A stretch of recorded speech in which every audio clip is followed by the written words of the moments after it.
Hi everyone, I'm Caroline Hill, Editor-in-Chief of Legal IT Insider. Welcome to Charting Change in Legal. I'm here with Ari Kaplan. Hi Ari.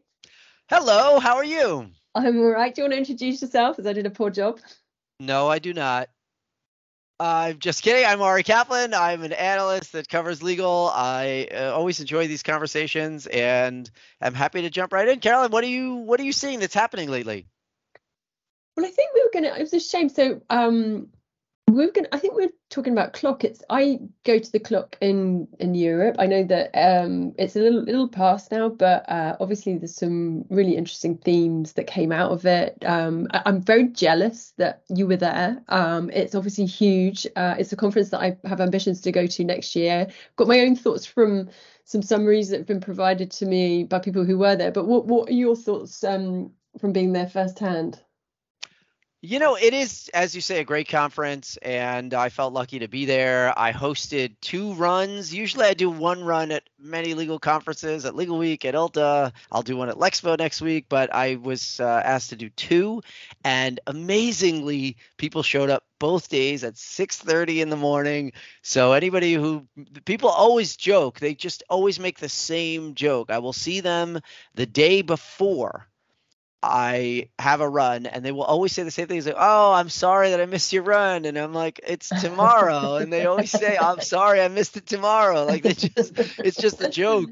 But there were That is probably because it's at 6:30 it's a.m., 6:30 in the Ari. morning, so it's a testament actually, because in Las Vegas at 6:30, even harder. But there were probably 40 people the first day and maybe 30 something the second day, and both days were great weather, a little warm actually, but great and fun. And I was grateful to Clock for giving me that chance, and also hosted a session with two remarkable legal operations leaders. I will just summarize the conference by saying I got the sense that corporate legal teams are sort of straddling this line of trying to figure out how to accomplish some of the traditional roles associated with managing a legal department, and then driving the legal department forward in a much more accelerated fashion as a result of all the technology and all the changes that we've seen just sort of rapidly developing over the last few months. And so there's this real balancing act that's taking place. Everybody is so excited and enamored by what's possible, but it's really important to focus on what's practical. Like at the moment, you're being judged not like a growth stock on what's possible in 5 years, but you're being judged on what happens today and what have you saved now and where are the efficiencies at this moment, as opposed to, oh my goodness, there's just tremendous possibility. And there was a lot of discussion about it. There were a lot of really interesting vendors at the event. But I think that there's this real balancing act going on, which was super interesting. And you have a lot of smart people who are navigating it. Did you get a sense of obviously there's been I think slightly less talk, certainly in the UK, there's been a bit less talk about economic contraction and the impact that that's having in terms of numbers. But I know that certainly relatively recently there was talk of, they were making cuts and that, this concept of doing more with tech was also coming within the setting of less people, less investment, budgets are definitely being cut. Did that come up in the conversations? Did that kind of more or less within a very difficult context come up?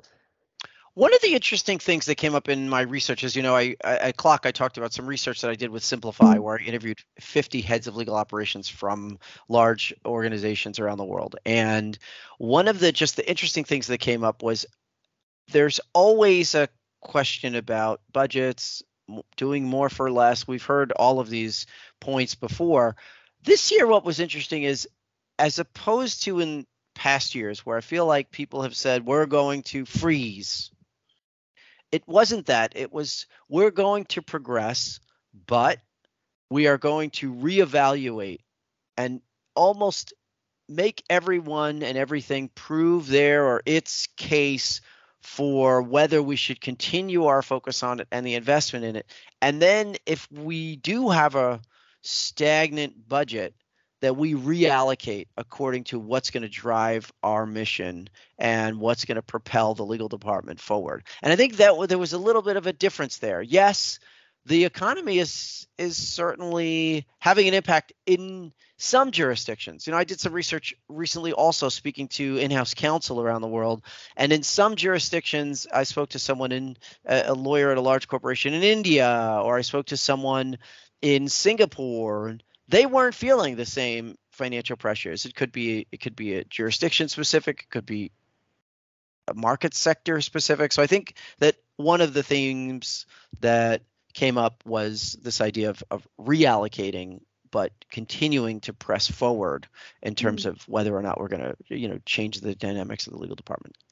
And that's really reassuring, because so often, there's this sort of level of, I don't think hypocrisy is probably the right word, but people talk about driving change, and then when there's a dip in the economy, rather than investing in technology, which is obviously the way forward in terms of achieving that more for less in a sensible fashion. Obviously, quite often I think within law firms the budgets have been cut for sure, and I've spoken to CIOs who have confirmed, although not within the last few weeks, I have to say, that projects were starting to be put on hold. So I think it's always reassuring. I think that it's really interesting with the growth of legal ops, that I think that more for less conversations is quite different when you start to approach it in a forensic way. I think I spoke a while ago to somebody who coaches general counsel.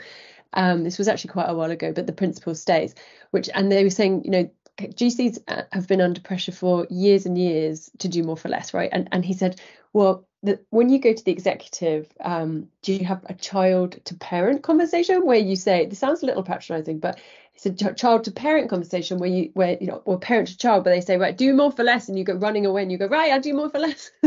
Or do you go, right, these are the 5 things we do, which one do you want me to stop doing? And can we please talk about the risk and I think that with the growth of legal operations heads, I feel like perhaps they are helping to give GCs, they're helping to perhaps give a bit of ammunition to that conversation. I don't know if that makes any sense at all. Yeah, well, the other thing that also came up was getting deep into what you already have.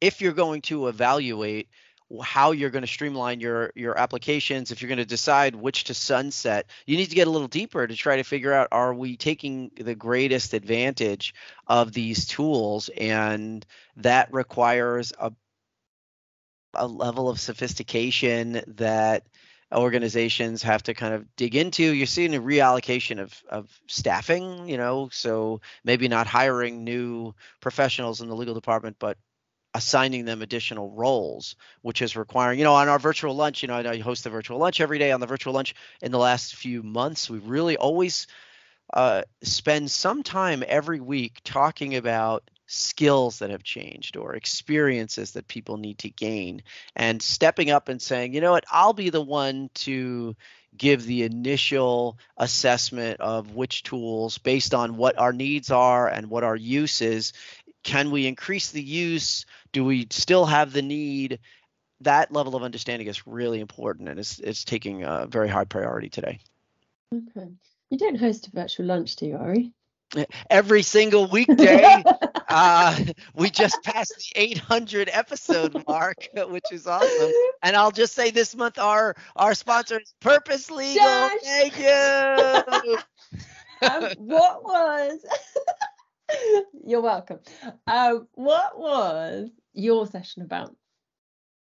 So my session was about careers, and I was really, really lucky. So what happened was they asked me to do a career session, and I have written a couple of different books that touch on careers and business development, and I was hoping that they would, it's great for me to talk, and I'm always happy to be featured, but I really wanted to showcase the voices of the people who are in the trenches in legal operations.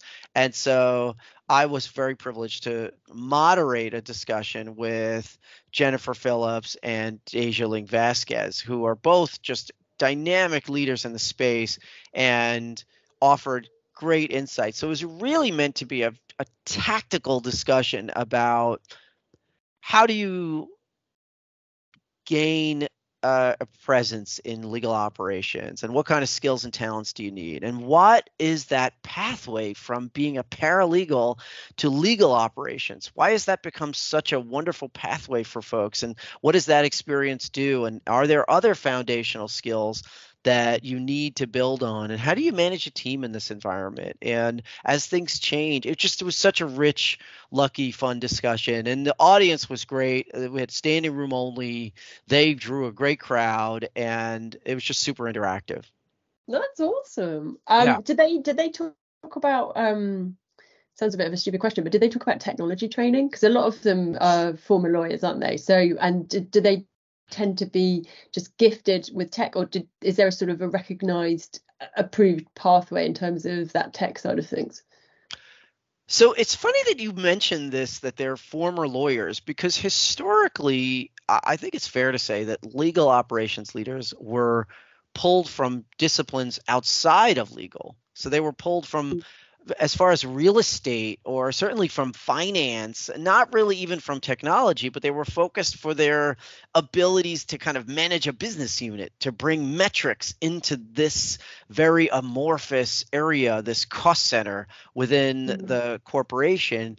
Recently, you're starting to see many more lawyers. Mike Haven himself is a lawyer, and so who's the leader of Clock, and so it's a very interesting dynamic. I hosted a dinner in Las Vegas at Clock, and a number of the attendees were lawyers have responsibility for legal operations. They're not practicing in the law department generally. They're responsible for the administrative and professional side of running the legal department. So I think that there was certainly Jennifer and Deja are familiar and skilled in leveraging technology. Of course, CLM is a hot topic, as you know, and I think that there was discussion of that. And one of the things that they recommended, and that is often recommended, is get better in using some of these tools and kind of leveraging the unfamiliar aspects of them, so that when something quirky comes up, you're the resource. And if you're the resource, you are less likely to be the victim of a financial calamity of some kind. You know what I mean? In terms of Yeah. the reduction in force or anything like that. As you demonstrate more of your value to an organization, even by knowing some of these little details, I think that that's a really good and important part of your kind of career progression and building strength in your career. Yeah. I Yeah. was just looking through. So we had a really great summary written about Clock by Valerie Chan, who's from Platform, who was really kind. She did a way better job than I do after a conference of summarizing the key points. I find it really hard after conferences to pull my thoughts together. And actually, I tend to spend a lot of time speaking to people and then do a terrible job of writing about it. I'm not going to lie. But it's really interesting. It's talking about, it seems, whereas Legal Week, which you and I have discussed, talked a lot about Gen AI. There was a big over one, wasn't there, of Gen AI talk, I think. Valerie saying that it was quite future forward technologies. So she says Clock was more focused on practicalities, with legal operators discussing topics like how to balance risk, how to gain efficiencies. She does talk about AI, through AI, how and where to find the key resources and technologies that will help them to be a more strategic partner for their GCs. I think you've sort of touched on a lot of these, but obviously inevitably Gen AI comes up, right? Like I presume that there's going to be no conference, certainly in the foreseeable future, where it's not going to be a key part of the conference. Well, there's no conversation amongst professionals where it wouldn't come up in some way, whether Yeah. it's supportive or critical or unfamiliar or curious. It's there, and it's mainstream news. Yeah. And I think that and it's certainly come up in legal many, many times. So there, but again, I think Valerie's absolutely right, which I'm not surprised by, but I think she's right that there was a real balance in terms of the practical and the projected. So as we kind of go forward, I mean, even in my own research, in many different areas, whether I'm talking to law firm leaders or corporate leaders, I find that they are challenged with being able to answer questions that come from others, from leaders that to whom they are responsible. And I think that they need to answer that question. So we all are in this position of needing to be familiar enough to engage in the conversation.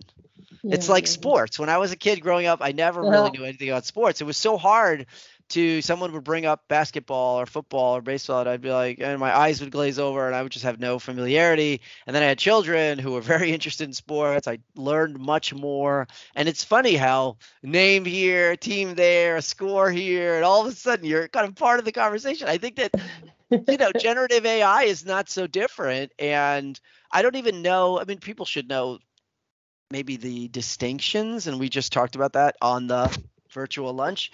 And I, but Catch I, but I do think but I do think that the idea of being able to engage in the conversation and being more familiar than just sort of headline familiar or TikTok familiar with some of these topics is a real advantage these days. You don't have to be a genius, you don't have to be an expert, you don't have to be a No. data scientist, but you definitely need to know more than a headline here or there.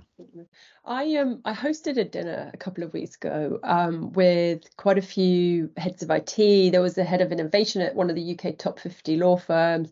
There was a head of legal tech from one of the big Magic Circle firms, and we were talking about technology adoption, but also Gen AI. And actually, there was far more interest in the Gen AI comments section and discussion. It was over a couple of nice glasses of wine, and it was a couple of things were really fascinating actually was the difference between some firms. So there are a few firms there that are very early in the journey and just were there to listen, and they're very concentrated on the risks. And then there was one firm where I'm going to write about pretty soon actually, where a UK top 50 law firm, where they are already doing several proof of concepts with generative AI vendors, and they're pretty far down the track. They've created a working group where they are picking up, identifying technologies. They're actually frustrated with some vendors for not coming to market quicker with solutions, and they are taking a really bold approach in terms of their fee earners and how they interact with it. And they're saying, well, they're going to interact with it anyway. They're sort of trying to take a very practical approach. That was not really quite where everybody was. They're very much clearly. And then we had somebody from Clifford Chance where that very day, and I can say this because it's been on LinkedIn, they had Sam Altman, the chairman, CEO of OpenAI, there to talk to them. It was quite funny because because I was like, oh yeah, how's Sam? Was Sam okay? and they were saying that the talk was mind blowing in terms of, he was saying that they put Gen AI out in a kind of unfinished format deliberately so that people could play around with it, become familiar with it at all levels, consumer, business, government, because if they had waited until it was the finished article, then it would be kind of society shattering almost, was the way that it was described, that we need time to work out what it means as we are time, even though everyone's been hit sideways. And then the other thing he said is, Sam said, is that the kind of LLM and the knowledge that we have of things as they stand is actually pretty, he's kind of 2 years ahead of that. They've been working on this for a long time, as you know. And they are thinking next level. They're thinking sort of super intelligence, and that it will undoubtedly blow work as we know it out the water. So it was just fascinating. I mean, I'm still learning for sure. Don't write about it every day. Still, learning so much. But yeah, it feels like we need to run really fast. That was my kind of takeaway. And in my conversations with law firm leaders, there were several who mentioned policies restricting use or throttling the access to it or trying to otherwise control as a mechanism of ensuring the highest quality work product. So there's again like a really interesting balancing that's taking place. We want to push Mm. forward, and yet we want to make sure that we're providing the same high quality service, that people are not getting careless, that there's not a reliance on something that itself doesn't have any necessarily strong quality control of any type. It's meant to do a job. It does the job. It doesn't necessarily grade itself on how well the job is done as we do. Yeah. And so it's a very, it's super, super interesting period now. Although I remember in the early days of the internet, I go back a while now, and I know I just remember people would just rely randomly, on a post. Oh, what's your source for that? Oh, I saw somebody on a blog or a Wikipedia, or in the early days I'm talking about, Yeah, and you yeah, realize, wow, that's not really the internet's problem. That's our problem. We're not yeah, judging this correctly. We're not assessing the credibility of something as well as we should. We're just taking everything for face value. And I think here we've seen that there are challenges associated with that, and firms are trying to figure it out. They're trying to run really fast, and yet run really fast, like with some sort of guardrails. yeah. And I think it's for vendors. So two things. One, the cost came up very strongly as a topic during Mm-hmm. the conversation that I had over dinner, and it was felt that vendors are not being clear enough on the cost point. So it's potentially hugely expensive. When I hadn't even realised exactly how expensive it would be. It's hugely expensive, and they need to be, instead of just racing to be first, they need to be really honest, I think. And we need to learn together. The market needs to learn together. There's got to be, they're being pulled each which way. Some law firms are saying you're not fast enough. Some saying where are the guardrails. Like it's a very difficult time. But I think honesty and being very transparent is absolutely key. And then another thing that came up was on that sort of topic was I spoke to someone very senior at one of the biggest CLM vendors just this week. She was at Clock, and they'd had a conversation amongst a bunch of financial institutions where one of the heads of legal ops for a big bank they were talking about Gen AI, and the head of legal ops at this big bank said, apparently, this is a race that I'm prepared to lose. And I thought that was really interesting in a very competitive market where, Mm. particularly within financial services, everything's about being first. They said, this is a race that I'm prepared to, I think they said, this is a race that I'm prepared not to come first in, which I thought was really interesting observation. And I think that I don't know, I think it's really interesting to see where different people fit in that. Like some people seem to be really wanting to be first off the line or whatever. And then unusually others are like holding back and going, well, even the really competitive players are saying, well, let's just see how the race goes, which I think is quite interesting because you don't normally see that. And the value proposition is also one that is in flux. You mentioned this idea that some people have assessed it as expensive. In the early days of e-discovery, for example, right, software would come in and people were trying to characterize this discussion as, what's the total cost? What will be your total cost over a period of time? And that number would be a big number. So if our approach or product or service or strategy was 60% of that, we've just saved you 40%, notwithstanding the fact that 60% is a really high number in comparison to what you're getting billed month to month or something, right? And I think that there's some discussion there as well. It's just like, what's the investment? What work is this replacing that you no longer have to pay for? What individuals do you no longer have to pay?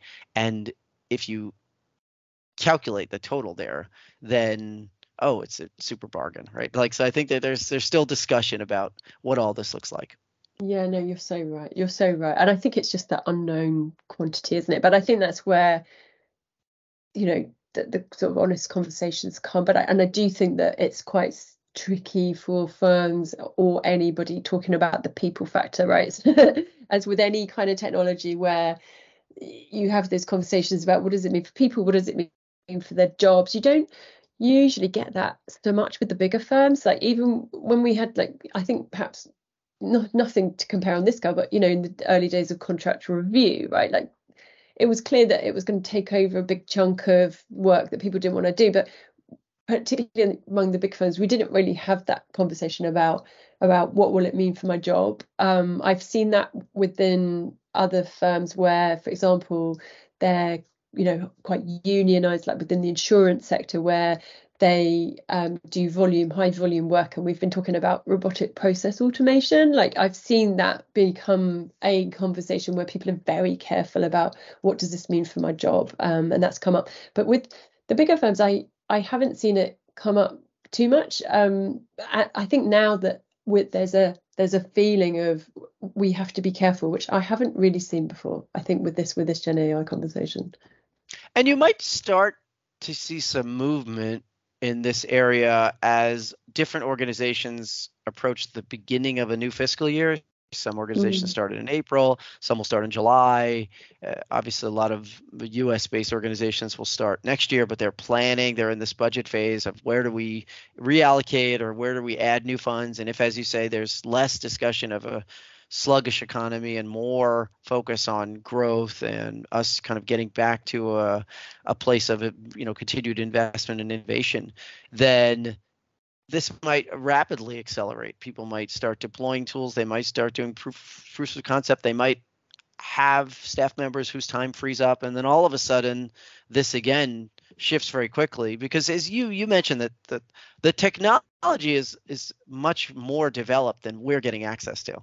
Yeah. We're seeing these tools probably several versions behind whatever is available to those who are like at the forefront of this. And so we're blown away by what it's capable of. We don't even know the half of it, and I think that's something that people should be prepared for. But I guess I would close by just saying that there's real opportunity for people, junior folks, especially as we're kind of getting back to this.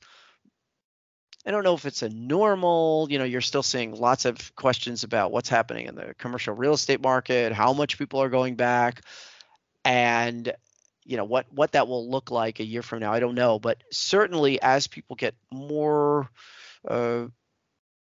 comfortable being back in person, and as they are back, that there are going to be real opportunities to have conversations about some of these things that kind of there's a very flat landscape with it. It's not as if some people have an advantage and others. Most people are at the same level of, oh yeah, I've used it. I had it write a poem for my cat. And and it's like it's a really funny poem, and I'm always like, okay, but if you can scratch a little, you just scratch the surface just slightly past that, all of a sudden you're one of those people. A, you're just expressing curiosity. B, you're showing a willingness to learn something. And C, you're like a sounding board to the people who are really trying to make decisions. And I think that gives an advantage to and an opportunity for people who are a junior, just getting back, trying to create some reputation, and people who might be senior who can kind of reinvent themselves as tech forward. And I think there's just tremendous opportunity there. So in the face of all this uncertainty, all this change, there's a meaningful way that you can really stand out. And engagement, and it gives us so much an insight into what real engagement and potentially adoption means. It's just transformative, isn't it? I think it's really sort of shown us the potential in some ways for when people really engage with technology. What does that mean, and how much easier is it in terms of achieving your objectives? And look, it gives us on every conversation all kinds of we did stuff say, to talk about. I blame you for bringing up Gen AI, and the recording will prove me completely wrong.